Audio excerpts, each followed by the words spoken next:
L'air sous le passage couvert stagnait, lourd et immobile, chargé de l'odeur brûlante de l'asphalte chauffé au soleil et d'une pointe de diesel venue du Vehicle Support Yard. C'était cette heure morte de l'après-midi où le soleil, paresseux mais implacable, écrasait la base d'une chaleur qui collait les uniformes à la peau et mettait les nerfs à vif.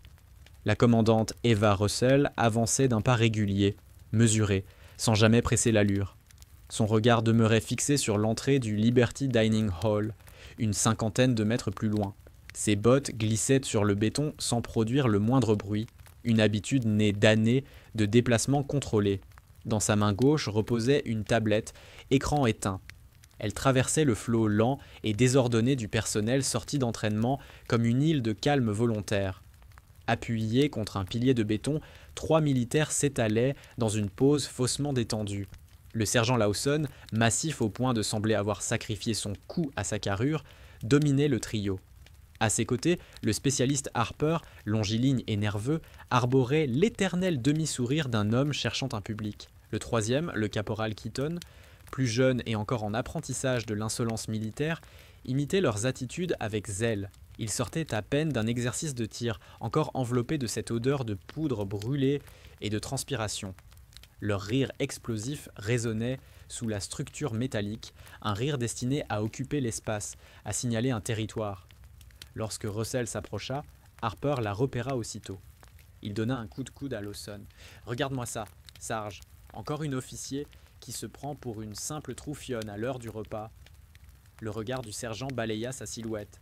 Il repéra la feuille de chêne argentée d'une commandante, mais sans un signe de bataillon ni écusson de compagnie. Rien qu'il connaisse. Elle venait du 327th Signals Intelligence Wing, ce que la plupart des fantassins comme lui considéraient comme une boîte noire de geeks et d'ondes radio. Elle n'était ni grande ni imposante, athlétique, sans ostentation, assez pour que son œil entraîné l'évalue aussitôt comme non menaçante. Son silence, cette absence totale de réaction devant eux, fut immédiatement interprété comme de la timidité. On dirait une de ces petites ombres du renseignement, lança Lawson, suffisamment fort pour que la moitié du passage l'entende. Elle doit paniquer chaque fois que son GPS bug. Keaton, avide de participer, ricana. « Hé, commandante, besoin d'une escorte ? Le chemin jusqu'au bar à salade peut être dangereux. » Eva Russell ne ralentit pas, ne détourna pas le regard. Pour eux, c'était une invitation. Son indifférence n'était pas perçue comme du professionnalisme, mais comme une faiblesse. Ils ne voyaient au pas une officier. Ils voyaient une proie. Lorsqu'elle arriva à leur hauteur, le sergent Lawson fit un pas calculé, se plantant exprès juste devant elle. Un vieux réflexe de cours de récréation, un geste de domination primaire. Il croisa ses bras massifs, l'obligeant à s'arrêter. Elle s'immobilisa, calme, le corps détendu. Son regard glissa vers l'espace à gauche du sergent, évaluant la trajectoire la plus efficace pour continuer. « On peut vous aider, commandante ?» lança Lawson, d'un ton traînant, moqueur, étirant le titre comme un mot trop lourd. Les passants détournèrent les yeux, pressant le pas. « J'ai besoin de passer, » répondit Russell. Sa voix était posée, sans tension, une pierre lisse tombant dans l'eau trouble de l'ego du sergent. Il ne sut comment l'interpréter. Harper avança aussitôt, réduisant encore la distance. « Voyez-vous, » expliqua-t-il avec un sourire trop large, « on mène une inspection très sérieuse de l'intégrité de ce passage. Question de sécurité. On voudrait pas que des officiers se vautrent et renversent leur jus de cale. » Keaton compléta leur piège en se plaçant sur la droite. Elle était encerclée, l'air sembla se densifier. Le regard de Russell quitta le sol et remonta lentement. Il passa sur les visages des deux subalternes avant de s'arrêter sur Lawson. Son expression était d'une neutralité presque clinique. Elle n'observait pas 3 soldats, elle évaluait une situation tactique. Ses yeux glissèrent ensuite au-dessus de leur tête, vers les 2 caméras noires fixées sous l'avant-toit du bâtiment voisin, C12 et C13, notant leurs axes, leur champ de vision. Puis elle revint au sergent. « L'inspection est terminée, dit-elle simplement. Dégagez. » L'autorité tranquille, contenue dans ce seul mot, les surprit un instant.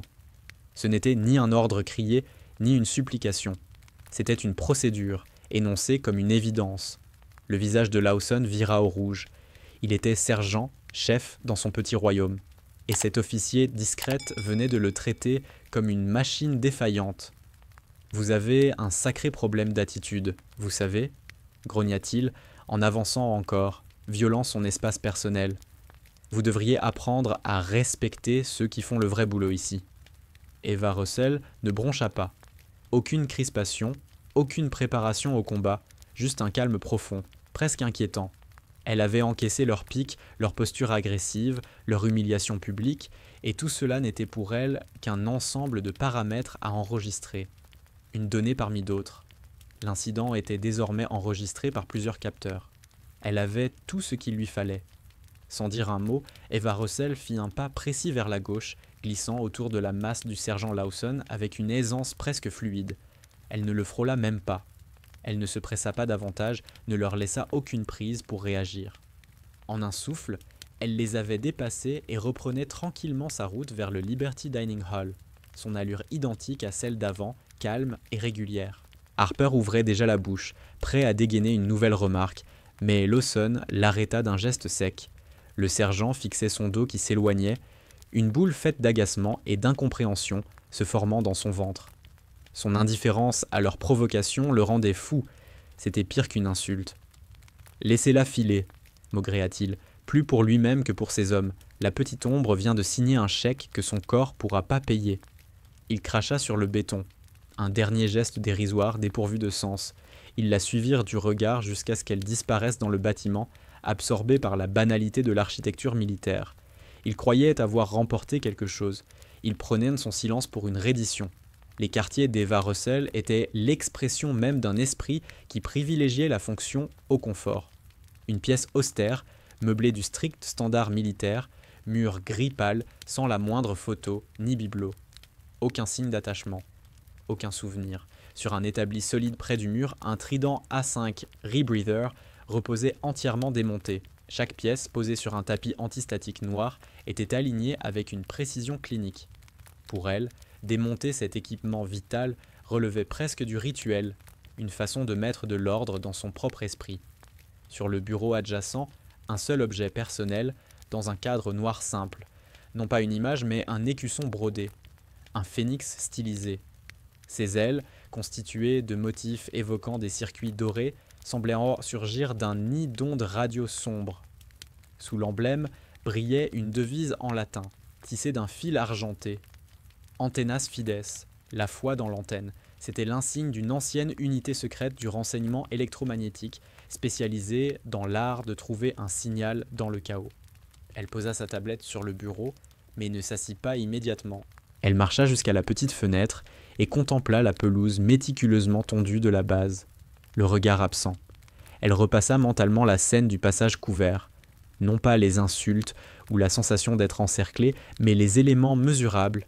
16h42, secteur Bravo Walkway, entre le Training Complex 12 et la Dining Facility 07, personnel impliqué, sergent Lawson, spécialiste Harper, caporal Keaton, témoins, 6 à 8 personnes, identité déterminable, surveillance, caméra C12 et C13, orientation ouest, aucun obstacle. Elle ne ressentait aucune colère. La colère n'était qu'une variable corrosive, nuisible à l'efficacité. Ce qu'elle éprouvait ressemblait davantage à une déception silencieuse. Un système, qu'il s'agisse d'un réseau de communication ou d'une chaîne de commandement, repose sur ces protocoles. Ces 3 soldats avaient dit violer les plus élémentaires, une faille dans le système, un bug à corriger, pas à punir, à corriger. Elle quitta la fenêtre et s'assit enfin au bureau. Sur l'écran de sa tablette, elle ignora les graphiques complexes de l'analyse en cours, un signal à saut de fréquence polymorphique. Et ouvrit un formulaire vierge de rapport d'incident. Ses doigts se mirent à courir sur le clavier virtuel avec une habileté rodée. Rapport d'incident. Heure, date, 1642Z, 24 août lieu, Bravo Sector Walkway, entre Training Complex 12 et Dining Facility 07. Officier rapporteur, commandante Eva Russell, personnel impliqué, A. Sergent Lawson, B. Spécialiste, Harper C. Caporal Keaton. Résumé, les 3 militaires ont entravé verbalement et physiquement la progression de l'officier. Remarque non professionnelle, obstruction physique par le sergent Lawson. Après refus non verbal d'interaction, l'officier a été autorisé à poursuivre. Témoins, personnel non identifié, approximativement 6 à 8 individus. Preuves, événements enregistrés par caméra extérieure C12 et C13. Action demandée, consignation au dossier, aucune mesure disciplinaire requise à ce stade. Elle relut l'ensemble, vérifiant l'absence totale d'émotion ou d'interprétation subjective.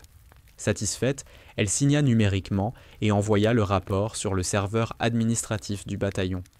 Elle connaissait la mécanique, un rapport classé pour enregistrement uniquement dormirait dans les archives jusqu'à ce que quelqu'un ait besoin de l'exhumer. Une donnée de plus. Le premier mouvement d'une séquence logique. La documentation précède toujours l'action. Le fichier clos, elle retourna à son rebreather. Elle saisit le capteur d'oxygène principal et le fit tourner délicatement entre ses doigts, examinant chaque joint, chaque contact doré. Le monde extérieur s'effaçait déjà. Les machines, elles, obéissaient toujours aux règles. Elle vérifia les joints, examina les contacts dorés, puis sentit le déclic net et satisfaisant lorsque la pièce retrouva son logement. Le monde extérieur, ses émotions brouillonnes, ses comportements imprévisibles, se dissipa. Ici, dans la rigueur propre et rassurante de l'ingénierie, tout obéissait à une logique. Chaque composant avait sa fonction, chaque action appelait une réaction mesurable. C'était un univers fiable. Elle poursuivit son travail d'un geste sûr, l'esprit apaisé, se recalibrant elle-même en recalibrant son matériel. Le premier mouvement avait été joué. Il ne restait qu'à observer la réaction du système. Elle survint 26 heures plus tard. Le sergent Lawson tomba sur le rapport en consultant les registres administratifs de son unité. Il n'y vit pas une simple déclaration factuelle, mais une attaque. Dans son esprit, les rapports écrits étaient des armes. Et cet officier silencieuse venait de tirer un premier coup. Sa demande de classement pour enregistrement seulement, loin de lui paraître mesurée, lui sembla une manœuvre lâche visant à constituer un dossier sans assumer l'affrontement direct. Sa colère explosa. Il convoqua Harper et Keaton. Leur ressentiment collectif s'alimenta comme un feu attisé. Très vite, ils convinrent qu'elle devait recevoir une leçon, qu'on lui rappelle la réalité physique qui existe au-delà des tablettes et des formulaires. Eva Russell se trouvait dans le hangar 12, immense structure qui sentait l'ozone et l'acier froid. La plupart du hangar baignait dans l'obscurité, réservée aux exercices en faible luminosité. Elle, cependant, travaillait dans une alcôve éclairée, réglant un nouveau module de triangulation radio, une boîte noire mate constellée de molettes et de connecteurs. Elle comparait ses relevés à un émetteur étalon placé à l'autre bout du hangar. Une tâche exigeant une concentration totale. Seul résonnait le bourdonnement discret de l'appareil et, par intermittence, le claquement d'une tôle mal fixée que le vent faisait vibrer dehors. La lourde porte du hangar s'entr'ouvrit juste assez pour laisser glisser 3 silhouettes. Le contraste avec la lumière extérieure forma un instant 3 ombres découpées avant que la porte ne se referme, replongeant l'endroit dans une pénombre épaisse.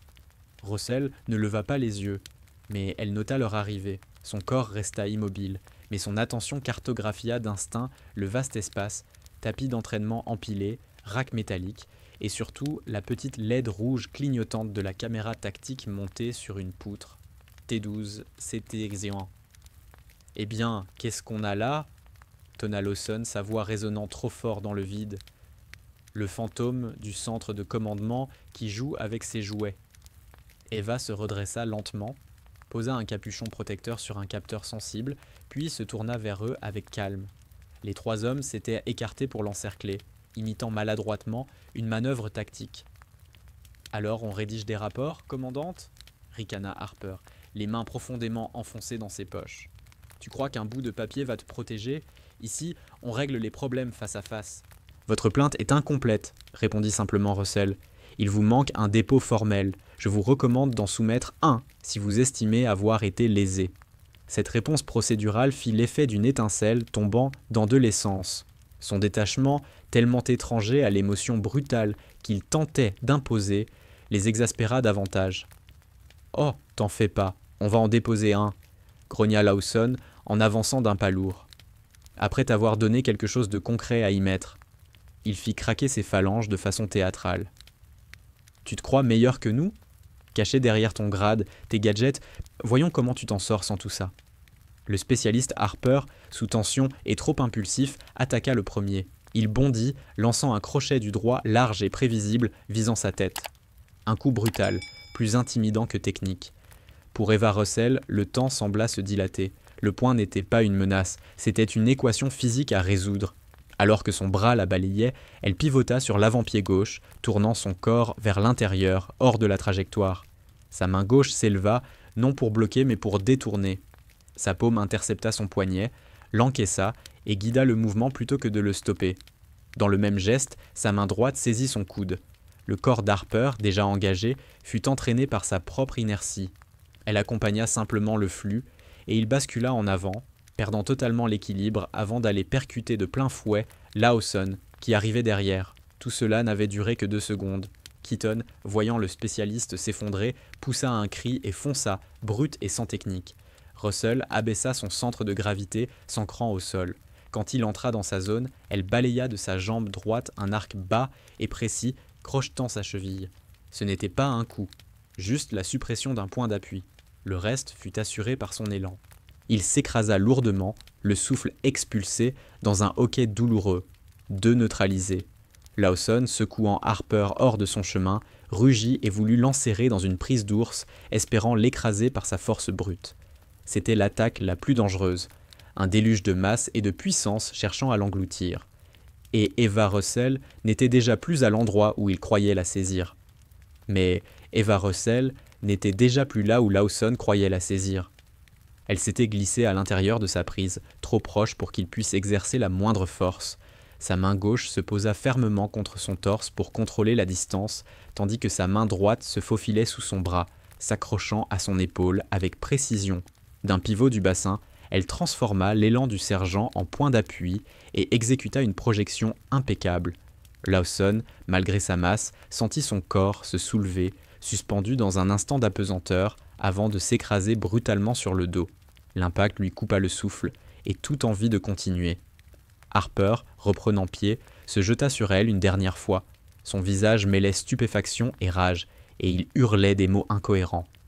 Eva accueillit son assaut avec un seul mouvement net, un demi-pas en avant, et alors qu'il tendait la main pour l'attraper, elle lui expédia une frappe précise du talon de la paume, juste sous la clavicule, là où se niche un plexus nerveux majeur. Un bruit sourd. Le bras droit d'Harper tomba comme mort. Une vague de douleur électrique remonta jusqu'à ses doigts. Son regard se vida de toute certitude. Il recula en titubant, avant de s'effondrer à genoux, serrant contre lui son membre paralysé. Le hangar plongea dans un silence épais, seulement troublé par les gémissements de Keaton et les râles étouffés de Lawson. 3 hommes au sol, neutralisés. Eva Russell se tenait au centre, parfaitement droite, sa respiration régulière, son uniforme presque intact. Elle n'avait pas donné un seul coup de poing, pas un coup de pied. Rien qui vise à blesser, uniquement du contrôle, de la mécanique, de l'anatomie appliquée, du premier coup lancé par Harper jusqu'à son agenouillement final, à peine 8 secondes s'étaient écoulées. Là-haut, la petite LED rouge de la caméra tactique T12CT01 clignotait calmement, enregistrant chaque fraction de seconde. À la limite de l'alcôve éclairée, une silhouette émergea des ombres. Le capitaine Elias Carter, tablette en main, le visage marqué par la stupeur. Il venait la rejoindre pour vérifier la calibration et avait été témoin de la fin de l'affrontement. Il voyait les 3 soldats au sol, la commandante parfaitement posée et l'œil rougeoyant de la caméra, implacable. La porte du hangar s'ouvrit à nouveau, cette fois dans un grondement plus profond. 2 policiers militaires surgirent, alertés par le système de détection de mouvement, armes prêtes, faisceaux lumineux tranchant l'obscurité. « Tout le monde à terre, main en évidence !» aboya l'un d'eux. Eva Russell leva lentement les mains à hauteur d'épaule, signe de coopération. Lawson, cédant d'un coude tremblant, pointa un doigt accusateur vers elle. « Elle nous a attaqués. Elle est folle, attaquée sans raison. » Les policiers s'approchèrent prudemment. 3 soldats gisant au sol, une officier debout. À première vue, cela jouait contre elle. « Commandante, j'ai besoin que vous m'expliquiez ce qu'il s'est passé, » dit l'officier supérieur, la voix lourde de suspicion. Eva le regarda simplement.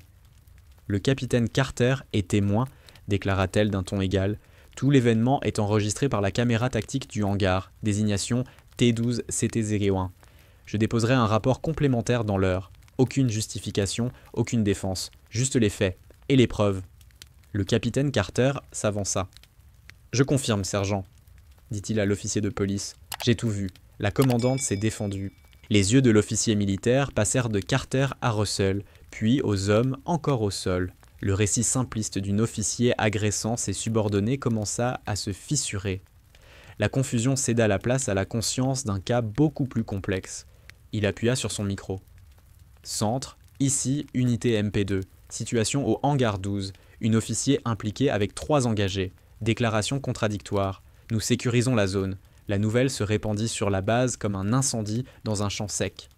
Les premiers racontars, alimentés par les amis de Lawson et Harper, dépeignaient Eva Russell comme une officier instable, violente, qui aurait agressé 3 des siens. La spook du renseignement qui aurait enfin perdu les pédales. Puis une seconde rumeur prit forme, plus discrète mais plus persistante, celle des policiers militaires présents et des murmures du capitaine Carter. On parlait d'un combat impossible, de 3 hommes renversés en un éclair sans qu'elle leur inflige la moindre blessure grave, d'une commandante étrangement calme.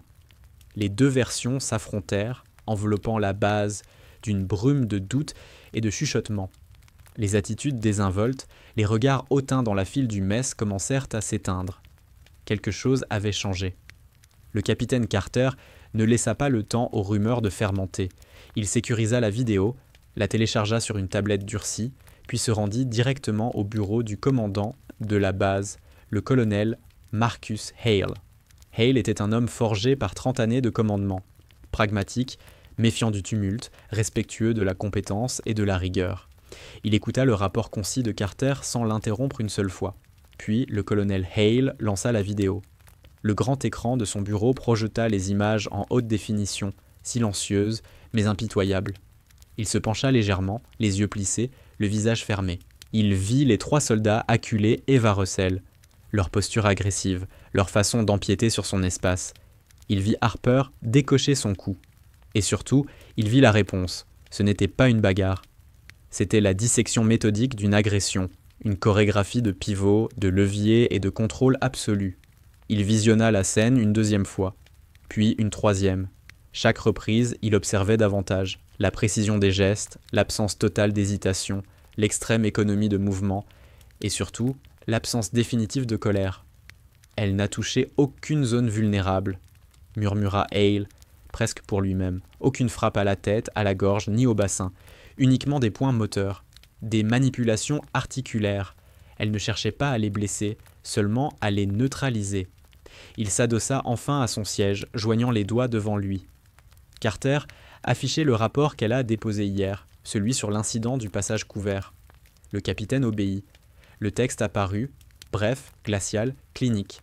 Ensuite, Hale demanda les dossiers de service des 4 protagonistes. Ceux de Lawson, Harper et Keaton étaient banals, ponctués de quelques remontrances effacées par indulgence. Rien de grave. Celui d'Eva, en revanche, ressemblait à une pièce classifiée. De longs passages étaient là caviardés, mais ce qui restait visible suffisait. Plusieurs distinctions pour bravoure hors combat, des évaluations élogieuses de commandants des forces spéciales interarmées et une liste de qualifications incompréhensibles pour une simple officier du renseignement. Instructrice de contrôle défensif, tiers 1, maître plongeur avancé, parachutiste, ALO, AAAO. Hale contempla longuement l'écran. Les pièces du puzzle se mettaient en place. La professionnelle silencieuse, l'escalade provoquée par les 3 soldats, sa réponse mesurée, son rapport minimaliste. « Ils ont réveillé l'ours », murmura Carter. « Non, capitaine », corrigea Hale d'une voix sombre. « Ils ont titillé un robot EOD parfaitement calibré. Et ils peuvent donc s'estimer heureux qu'il était réglé sur non létal. » Il se redressa. Le sergent Lawson et ses hommes ont déposé une plainte formelle contre la commandante Russell en alléguant une agression non provoquée. À partir de maintenant, nous quittons le domaine de la rumeur. Nous passons à la procédure officielle. Il se leva, marcha jusqu'à la fenêtre qui donnait sur la base. Je veux une audience article 15. Demain. 0900. Salle de conférence principale. Je présiderai. Vous présenterez les preuves. Il marqua une pause. Lawson, Harper et Keaton seront présents, avec leur commandant de compagnie et leur first sergent, et je veux la commandante Russell. Il se tourna vers Carter, le regard dur. « Ceci ne sera pas réglé en coulisses. C'est un problème de culture. La correction doit être publique. » La salle de conférence fut aménagée comme un tribunal improvisé. Le colonel Marcus Hale siégeait en tête de la longue table polie, impassible. À sa droite, le capitaine Carter, sa tablette connectée à l'écran mural. D'un côté de la table, le sergent Lawson, le spécialiste Harper et le caporal Keaton, encadrés par leur commandant de compagnie, mal à l'aise. De l'autre, la commandante Eva Russell, seule, immobile, les mains jointes sur la table, le regard posé quelque part derrière le colonel, totalement détaché. Hale ouvrit la séance, sa voix claire et froide. « Ceci est une audience non judiciaire, sous l'article 15 du Code de justice militaire. L'objet de cette audience est la plainte officielle déposée par le sergent Lawson contre la commandante Russell pour agression. Sergent, vous avez la parole. Présentez votre version des faits. » Lawson se leva, tout sauta pour s'éclaircir la gorge, puis lança un récit soigneusement façonné. Il parla d'un simple contrôle d'équipement dans le hangar, décrivit une Russell étrangement agitée, affirma, lui, avoir posé une question de procédure avant qu'elle n'explose soudain, les attaquant sans aucune provocation. Harper et Keaton, interrogés à leur tour, confirmèrent d'une même voix monotone, leurs mensonges trop lisses, trop répétés. Ils portraiturèrent une officier dangereusement instable, un assaut déchaîné, une déferlante de force injustifiée.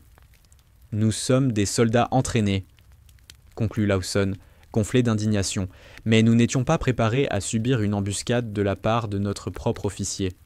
Le colonel Hale ne posa aucune question. Il écouta jusqu'au silence. Un silence qu'il laissa planer 10 longues secondes avant de tourner la tête vers Carter.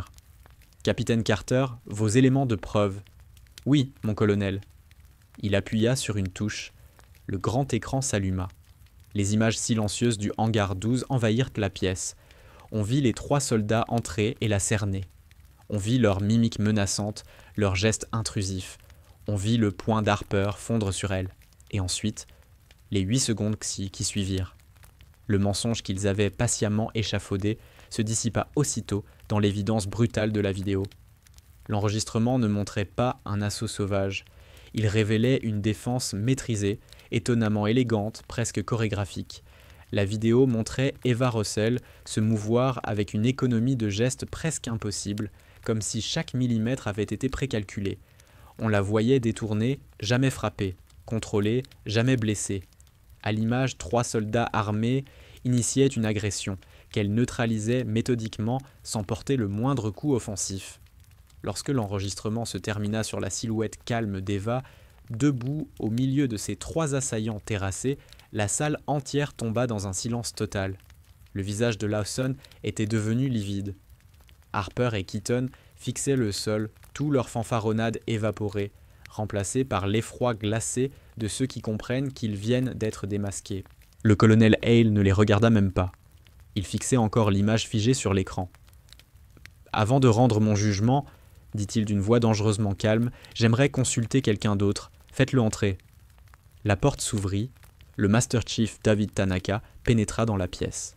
Une légende vivante sur la base, le plus haut gradé des forces spéciales d'entraînement, une figure murmurée avec respect dans tous les couloirs. Il avançait avec cette autorité silencieuse propre aux hommes qui n'ont plus rien à prouver. Il inclina légèrement la tête vers Hale. « Master Chief, merci d'être venu, » dit le colonel. « Vous êtes reconnu comme l'expert incontesté de cette installation en matière de combat rapproché et de techniques de contrôle. J'aimerais votre évaluation professionnelle de ces images. » Le capitaine Carter relança l'extrait de 8 secondes. Tanaka observa avec une intensité presque clinique, sans cligner des yeux. À la fin, il se tourna vers Hale. « Monsieur, » commença-t-il d'une voix grave, rauque, « ce que vous voyez là n'est pas une agression. C'est une application parfaite du programme de contrôle défensif Tier 1, module 7, celui sur la désescalade face à plusieurs assaillants non armés. Ces techniques n'ont qu'un seul but, établir le contrôle avec le minimum de force nécessaire tout en limitant les blessures adverses. » Il désigna l'écran du menton. Notez l'absence de frappe, l'usage exclusif de leviers articulaires, de pivots pour déséquilibrer et la précision dans le ciblage des points moteurs pour provoquer une incapacité temporaire. Pas de coups portés à la tête, ni au torse, Rien d'agressif. Tout est contrôle. Strictement contrôle. Il marqua une pause. Ça, dit-il lentement. Ce n'est pas quelque chose qu'on apprend au camp d'entraînement. Il faut des années. Ce n'est pas un combat. C'est une démonstration d'expert. Puis, pour la première fois, il regarda Eva Russell. Ses yeux se plissèrent d'un respect profond. « Colonel, la commandante Russell n'a pas seulement étudié ce programme. Pendant 2 ans, elle a été l'une des instructrices principales au Joint Special Warfare Center. Elle a contribué à écrire le manuel utilisé pour former nos opérateurs d'élite. » Un souffle d'étonnement parcourut la salle. Lawson, Harper et Keaton eurent presque un sursaut, comme frappés physiquement. La petite officier du renseignement qu'ils avaient tourné en dérision était en réalité l'un des professeurs qui enseignaient aux SEALs et aux Delta Operators comment survivre dans une lutte à main nue. Ils n'avaient pas provoqué une nerd, ils avaient agressé leur propre instructrice. Le colonel Hale posa enfin son regard sur eux, glacial. « Non seulement vous avez agressé une supérieure, déclara-t-il, mais vous avez conspiré pour mentir dans une déclaration officielle. Vous avez gaspillé le temps du commandement. Vous avez déshonoré votre uniforme et votre unité. Votre comportement révèle une faillite grave de discipline et de caractère. » Le verdict tomba sans hésitation. Rétrogradation pour les 3, retenue de solde, 60 jours de restrictions et de travaux supplémentaires, et une lettre de réprimande définitive dans leur dossier, synonyme de fin de carrière. Leur commandant de compagnie reçut l'ordre de superviser une remise à niveau complète sur le respect et le professionnalisme. Puis Hale se tourna vers Eva Russell. Son expression se radoucit légèrement. « Commandante, dit-il d'une voix claire, votre conduite, tant lors du harcèlement initial que durant l'agression physique, a été exemplaire.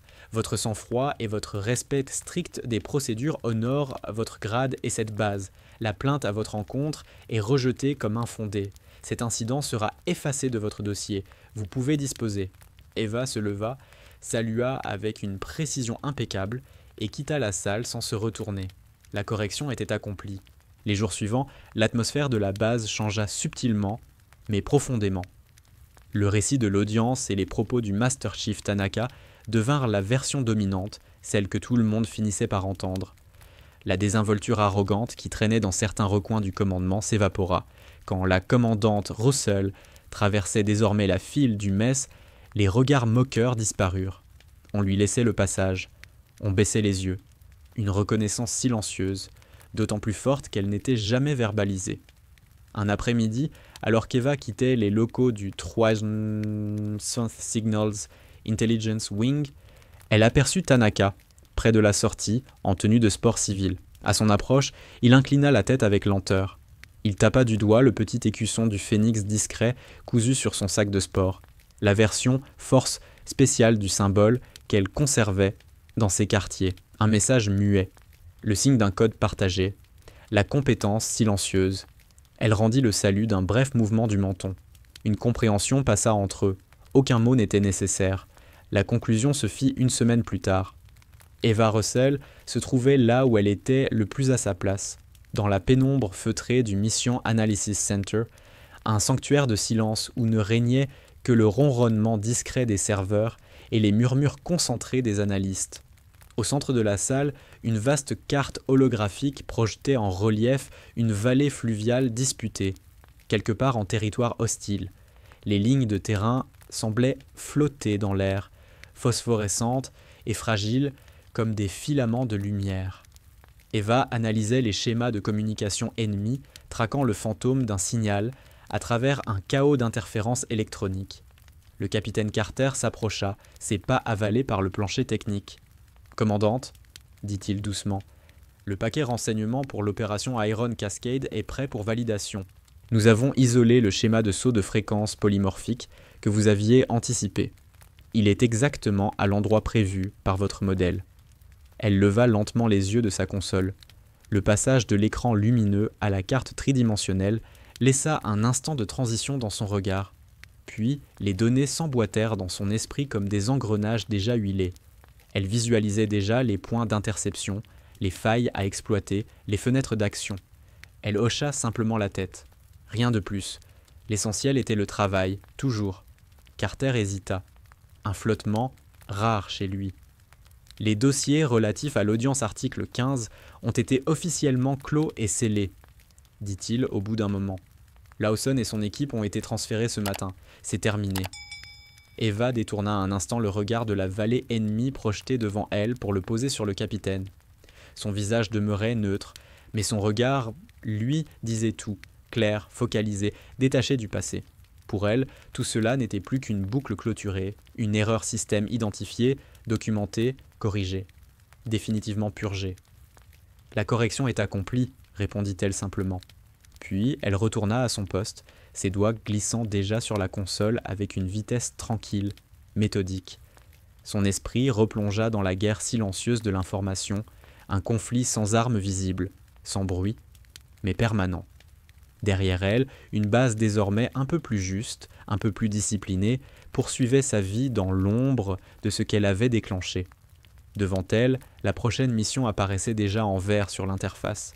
Et Eva Russell, parfaitement centrée, se remit à traquer la prochaine trace de signal perdu dans le tumulte numérique.